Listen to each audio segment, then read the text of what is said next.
formação do indivíduo. Eu conheci o senhor, tive o prazer de conhecer quando o senhor era comandante militar da Amazônia, né? E conversamos em Manaus. Eu estava voltando da Cabeça do Cachorro, né? Que é uma viagem que eu recomendo a todos. Um grande ensinamento.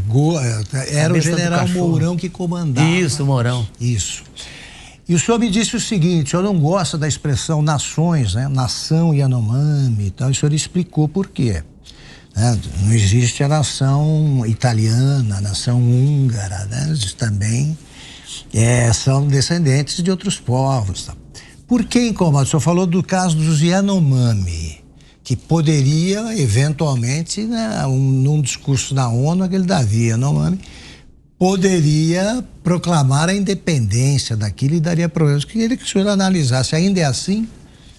Eu ainda tenho esse receio porque nós ainda não resolvemos esse problema, que é um problema muito mais de conscientização, um problema muito mais linguístico do que o tratado que foi assinado pelo Brasil, assinado, muito mal assinado, é o Tratado da Organização Internacional do Trabalho, 169, parece, que estipula que se um determinado território tiver uma bandeira, um hino e uma população... Um território que pega dois países, áreas de dois países. Pode ser, ou apenas nossa área, né?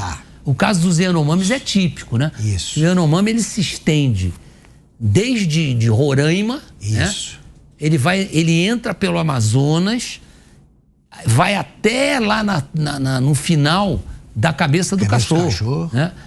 E aquilo ali, de repente, aparece um Davi Yanomami, e não estou nem criticando o Davi, eu conheço pouco, mas ele resolve reunir aquelas populações Yanomamis e declarar: olha, a partir de hoje a minha bandeira é tal, tá?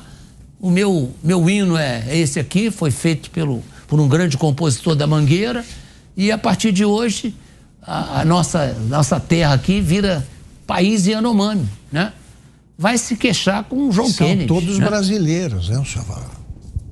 Aí que tá. Eu tive a experiência de, assim que cheguei na Amazônia, fui convidado pelo então comandante do Comar 6, Brigadeiro Xavier, para ir com ele verificar uma acusação que tinha sido feita por um senador, pelo Mozarido Cavalcante, de que a Venezuela estava invadindo o espaço brasileiro, o espaço aéreo brasileiro. E tinha acabado de chegar e fiquei sem graça de dizer pro Xavier que não ia. E o Xavier é meu companheiro de colégio militar. Aí nós fomos, um sábado, fomos lá em duas pequenas localidades, lá na parte noroeste de Roraima, né? E chegamos lá, numa delas tinha até aviões da FUNAI, tinham duas freiras abnegadas que estavam lá. Conversamos ali, percebemos que eles são isolados, muito isolados, e fomos a uma outra localidade que estava nesse bojo das denúncias do senador Mozarido Cavalcante, e não conseguimos conversar com os indígenas. Eles só falavam inglês. Eles só falavam inglês. E estavam há pouco tempo no Brasil, eram nômades. Esses índios vão defender o território brasileiro, como tem gente que entra com esse argumento que é falso. Muitos índios servem o exército. Aí eles ganham uma outra formação. Esses são os índios que nós queremos do nosso lado e que nos ajudam muito na selva.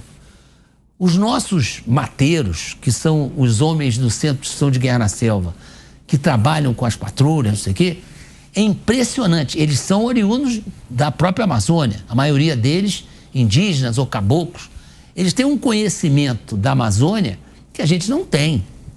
Mesmo aqueles que fazem o curso de Guerra na Selva não têm nem de perto a vivência que eles têm. Não dá para nada. Eles são igarapés lá não dá para circular. Não, eles não se perdem nos igarapés. Eles passando na selva, eles dizem: ó, aqui passou um tatu há meia hora. Isso aí. Vocês não vê nem o rastro do tatu. Pô, como é que esse cara sabe que o tatu passou há meia hora?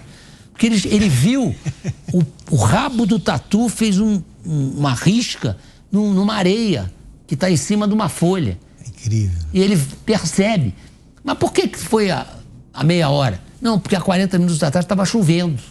Então, se tivesse acontecido antes, já tinha apagado com a chuva. Então, são coisas que eles têm essa vivência. Eles botam o ouvido colado no rio, na margem do rio, e dizem a quantas horas está chegando um bote. Tem um bote a 4 horas daqui. Pode sentar ali e esperar que daqui a 4 horas vai passar um bote. Então, esse é o grande instrumento nosso para a defesa da Amazônia. É o conhecimento que esse pessoal, que é amazônida, eles têm, né? Isso aí é impressionante. Edilson.